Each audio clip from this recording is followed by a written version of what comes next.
Ladies and gentlemen, I'm Black. Chef, I'm Black.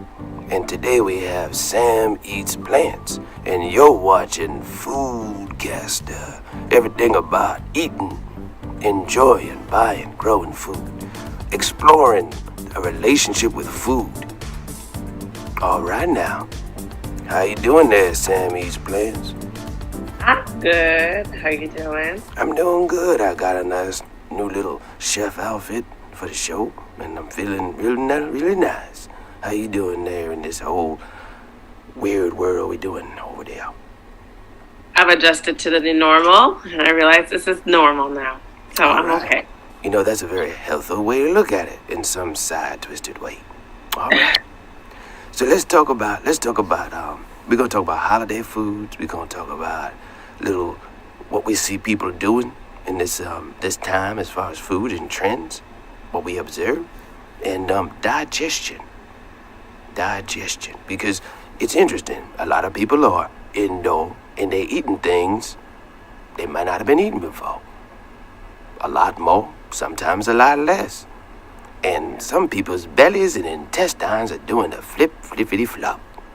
So when you doing the flippity-flop inside your tum-tum and intestines, what should you do? Well, it depends, like if it's acute or if it's chronic. So if it's an acute issue, meaning you're noticing something's happening just recently, or it's a particular thing you eat that seems to do something to you, or maybe it's just that day, like it's Monday, I can't handle this.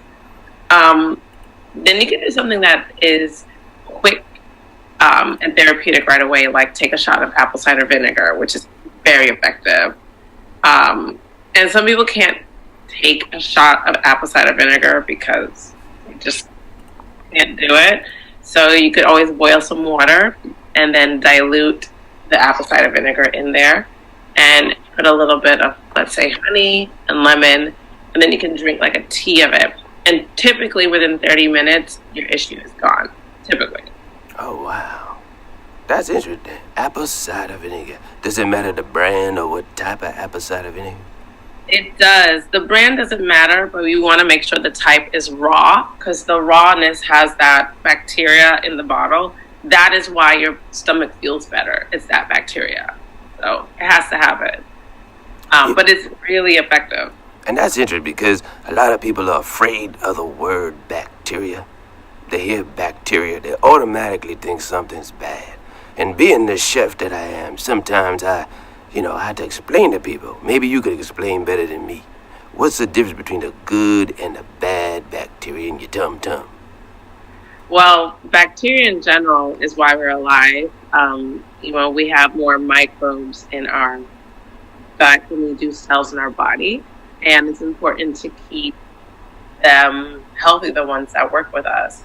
And there's bacteria all over our skin, too, that work with us, that we're supposed to have.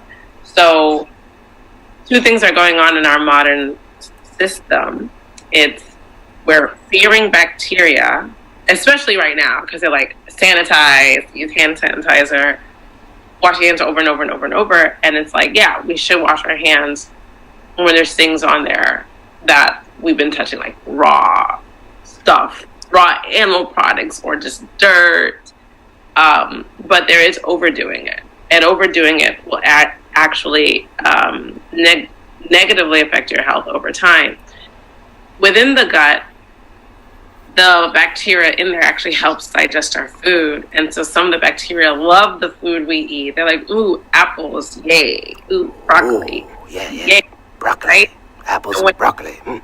Yes. And when they get eaten, the good bacteria is working with us, and their byproducts, as the bacteria eats, the byproducts actually help us.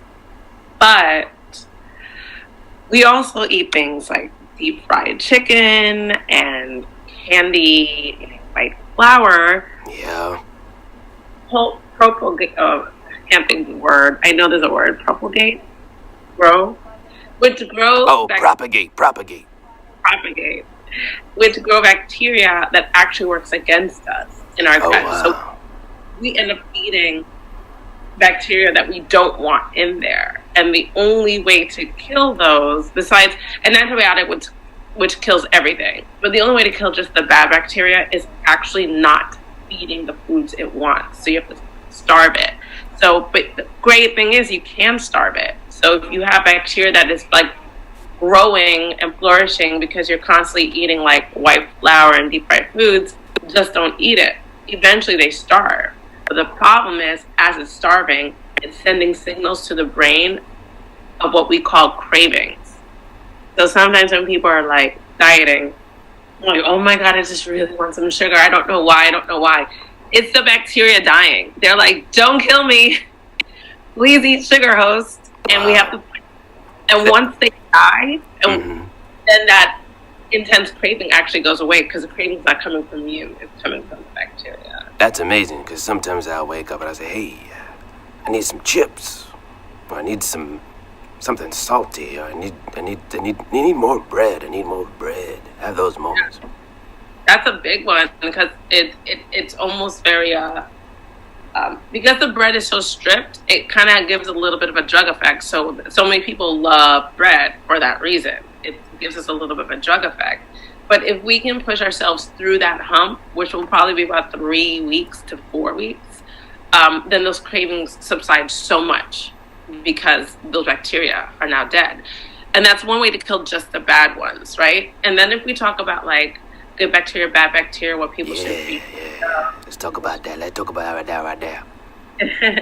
A lot of the good bacteria, their byproduct in digesting food is what helps us. So it is, it's important to try options that don't kill off all the bacteria. And in the plant world, in the herbal world, if you are having an issue with a bacterial invasion that's mild enough where you don't really have to go to the doctor or anything, just drink a lot of herbal teas and eat a lot of basil, cilantro, mint, things like that, because those are antibacterial. Those are nature's antibiotics. And so if we eat those and we drink those, it literally only offs that bacteria we don't want in our system.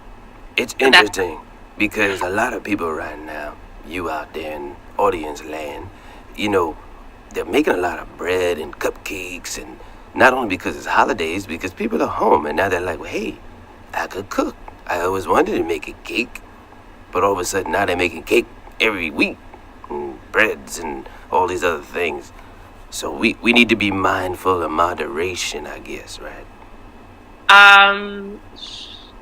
Yes. I mean, we haven't been mindful of moderation for decades, but there's two things that are happening. There's some people who are doing what you said, and there's other people who, because they're home more and they're cooking more and they're not going out as much, they're actually taking steps to eat more fruits and vegetables, less sugar. So there are people doing both.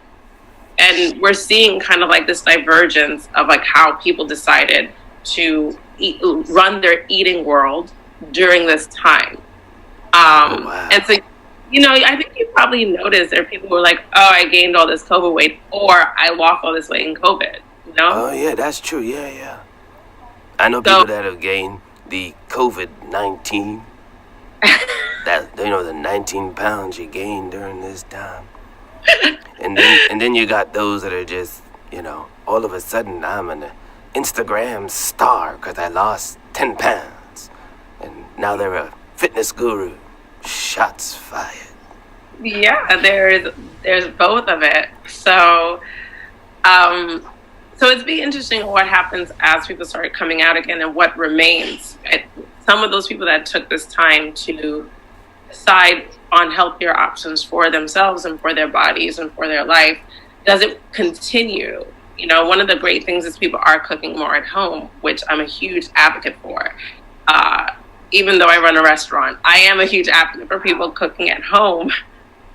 But will it continue? Will some people find the joy and the beauty of what they've been doing? And will some people decide like, oh, finally, I just want to go out and just eat anything that someone else is cooking? And then we'll see. Do you have any guesses? What do you think people will do? That's interesting. I don't know. I don't know. People are so weird. Everything is so weird this year. I don't know. I expect the unexpected. But I know what will happen, though. I know that people are going to go to the dentist a lot once this is over. Because there's going to be cavities galore. You think so? I believe so. Why? So. Well, because, I mean, sometimes they don't got to get up and go out. So, they're in pajamas or they're doing Zoom calls in half of their pajamas with a shirt and a tie. And, it's a little more lax. And when people get lax, they tend to slip up on some things. Like eating sweets late at night and not brushing their teeth. For all you kids out there, you got to brush your teeth every day. In the morning and in the night. Okay.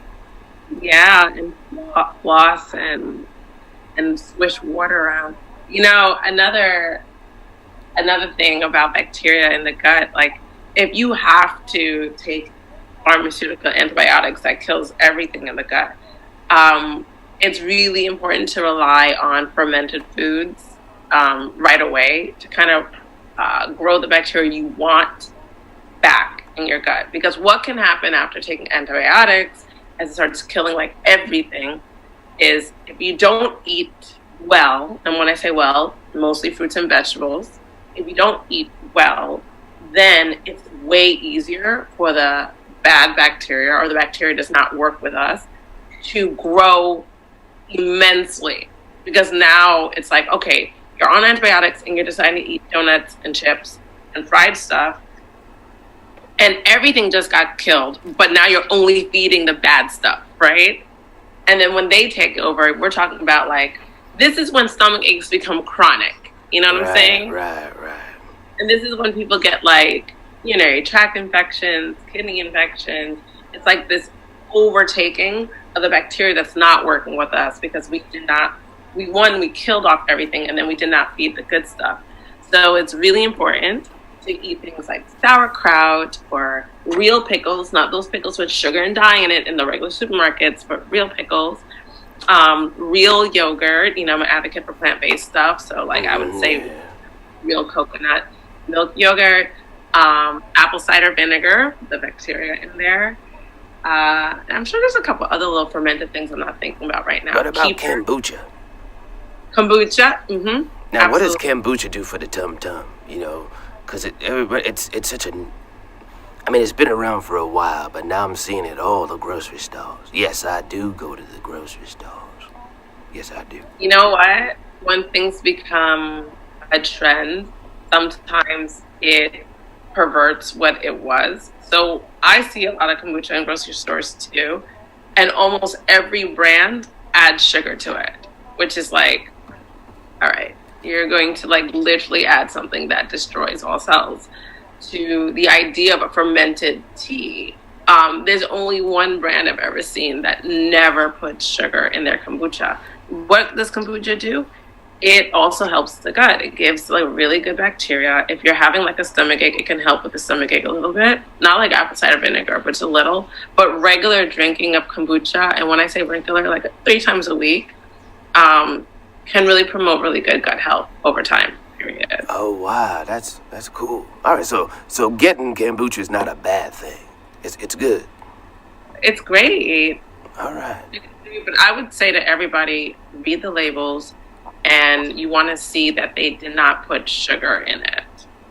Okay. All right, that's important right there. All right, you heard that? No sugar put it right there. Got to be raw right there. Got to make it just cool right there. Good. That makes sense. I like that. A lot. Now, for the holidays, I see that I see a lot of people, intermingling virtually, of course, that a lot of people doing keto and other diet trends. Have you observed that too? Because it's true. It is like there's people want to be more healthy now, which is great. And then they watch what they eat. But I also see a lot of people dipping into trends. Well, now it's time for me to work out, lose weight, or whatever. I do see a rise in people doing keto, which, for me, I feel like I would have more to to really have an opinion on it in the next 9 to 10 years because it's so new that so many people are doing it. And so what I've seen thus far is it works well for people who might have some type of seizure issue, like an epileptic issue. For some reason, I don't really know the reason, and especially children. But yes, some people lose weight on it.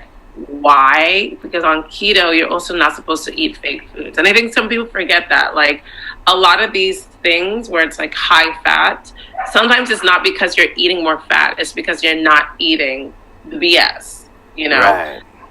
But maybe it's both. And I don't know that, and I'm ignorant to it because we don't have real studies on it. But from what I know about food and macronutrients, meaning protein, carbs, and fat, those are the 3 macronutrients, is we cannot sustain a high-fat diet over long periods of time as human beings, and that a high-fat diet does not promote longevity, but perhaps it does fix minute issues in the short term. And I like to remind people that when a lot of people say, what's a good food, what's a bad food? I'm like, most food falls on a scale, and where does it fall in there?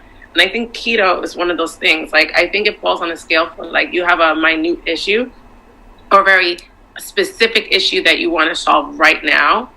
And I think it maybe, because it looks like some people are having some good results here and there on keto, that it might really do well for short-term things. People can lose weight on it because they're eating less food, one, and they're not eating fake food.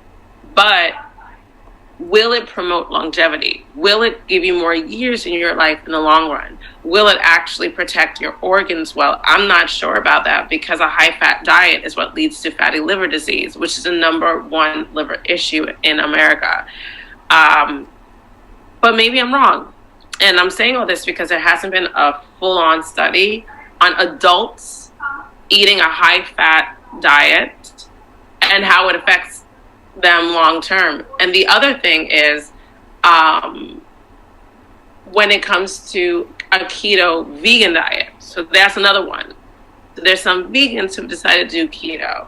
Most keto is like meat, eggs, you know, that you're heavy in that stuff. But a vegan keto would be higher in, let's say, avocados, coconut meat, and nuts. Now, how do they fare versus keto eating meat? I don't know, because there hasn't been a study, and I don't know if one is better than the other, or if both are junk, or if both are great. I'm not sure. But where I am now, with what I know, a high-fat diet, even plant-based, I can't see that promoting longevity. But once again, maybe it can, in the short term, help some skin issues. Maybe it can help some other acute issues. Maybe. Yeah, well, it seems like no matter what, there are some things that cross over. So in my studies, in my notes here, let me see what I'm doing right here. Hold on there. Let me see. What I see is that everybody's saying don't eat junk. No matter what diet trend, they're all saying do not eat junk food. And if you are going to eat it, it's got to be a treat. It's got to be like one day in a month.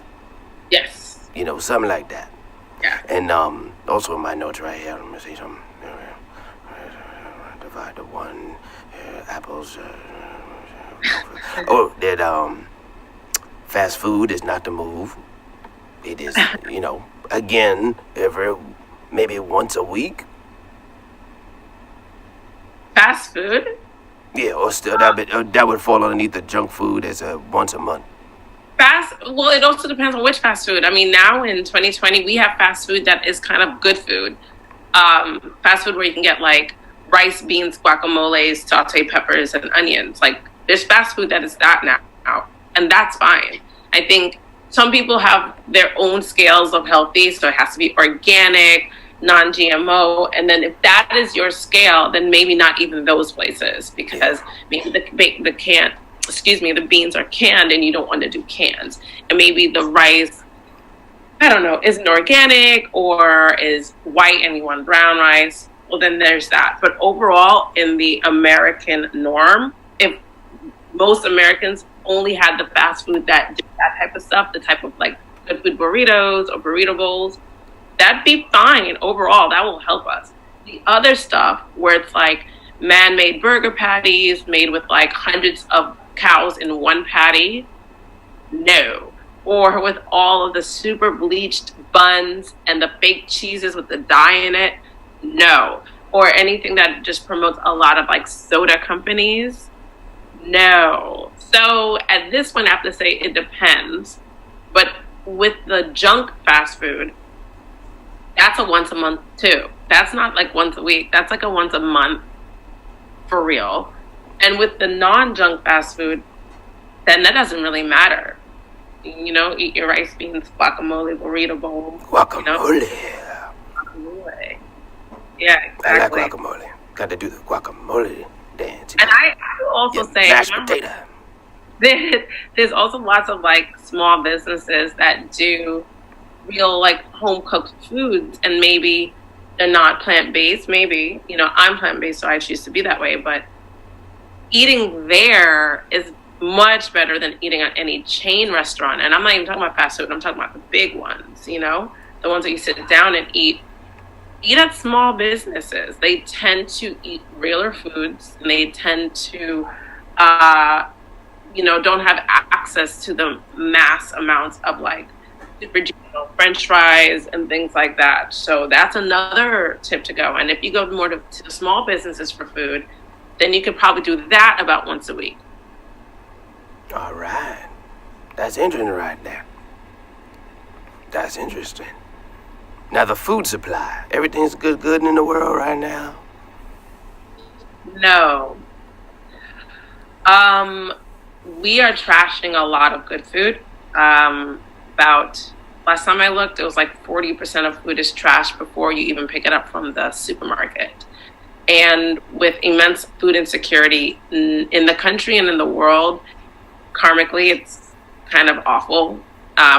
There are companies out there that are trying to do good things and to make use of some of this incredibly great food that goes to waste. But no, so our food supply is kind of messed up because we trash a lot. And then even when we get it to the supermarkets and get it to the restaurants, so much afterwards like goes to waste, you know? So that's one. Second, we need to start, we need to really, if you are able, anyone who's able, I always say if you can do it. Support organic, non-GMO foods and farmers, because there's so much more GMO seeds that are going out there, which is destroying our soil and destroying our health. Probably, once again, there's not an actual really good study on the long-term effects of eating a predominantly GMO diet. It's not there yet. But I suspect it's really destroying a lot of our immune system, and leads to autoimmune systems. So I suspect, and we'll see as time goes on. So if you can, spend the dollars to go and get organic, go to the farmers market, spend the time to get to farmers markets and support them. Because these are the only ways we can change the channels of where our foods are coming from. Yeah. You know, the powers with a dollar is, excuse me, yeah. Depending on, you know, you spend your money, that's, the trends. But it's funny because every time you spend money on certain things that's good, like you say the kombucha and different things like that, then all of a sudden there's some cheaper, bad version of the good stuff. So we just really got to be careful. Yeah, and you know what? You're absolutely right about this. This is something I think about a lot. We have to be on top of ourselves. We have to know this is what happens. Just in marketing, branding, capitalism, this is what happens. Something is great. Someone has enough money to make a cheaper, worse version of it. We have to know that's what happens, and we can't get suckered into it if you can. Not everyone has the flexibility to just get the best foods that they want for themselves. So it's up to the rest of us who can to change the channels of distribution so that those that can't have those access, an easier access for better foods. And unfortunately, you know, we have on a really big TV show with a lot of women sitting around talking about politics, one of those shows. Allegedly. it feels that there's this one woman who's like, oh, I love this fast food company. I go there all the time. And I hear her say this and I'm like, no, because you have the ability to change food channels just by using the immense amount of money you have and never going to these fast food restaurants. Why are you doing that? Because if she changes and this other person changes and I change and all of us change where we're buying our food, that means those that don't have as many options can now start getting those options more readily. So it's up to us, and we can't be suckered into shiny packages, new labels, and a cheaper price tag.